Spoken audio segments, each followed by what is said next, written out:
Vikarabad Tandur RTC bus ప్రమాదంలో మరణించిన వారి కుటుంబాలను ఎంపీ కొండా విశ్వేశ్వరరెడ్డి పరామర్శించారు. ఒక్కో కుటుంబానికి 30,000 ఆర్థిక సాయం చేశారు. రోడ్లు బాగా లేకపోవడం వల్లే ప్రమాదాలు జరుగుతున్నాయన్నారు.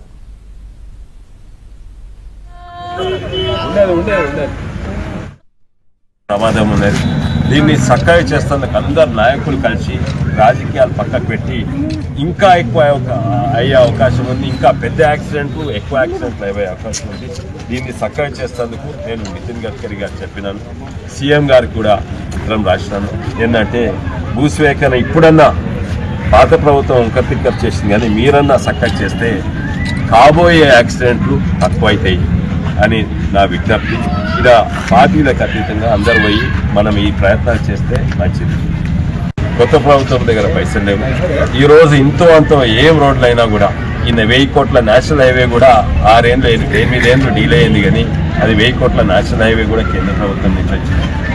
ఇప్పుడు చించోలి కొడంగల్ మన తాండూరు నుంచి వచ్చే హైవే కూడా కేంద్ర ప్రభుత్వం నుంచి.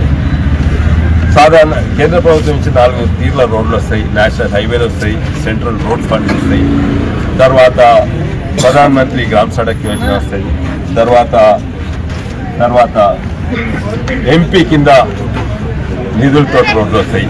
ఇప్పుడు యాక్షన్ పోయింది. ఇప్పుడు సెంట్రల్ రోడ్ ఫండ్స్ తోటి కేంద్ర రోడ్ ఫండ్స్ తోటి అయ్యేది 18 కిలోమీటర్లు ఎప్పుడు అయ్యేది, అది కూడా సెంట్రల్ రోడ్ ఫండ్స్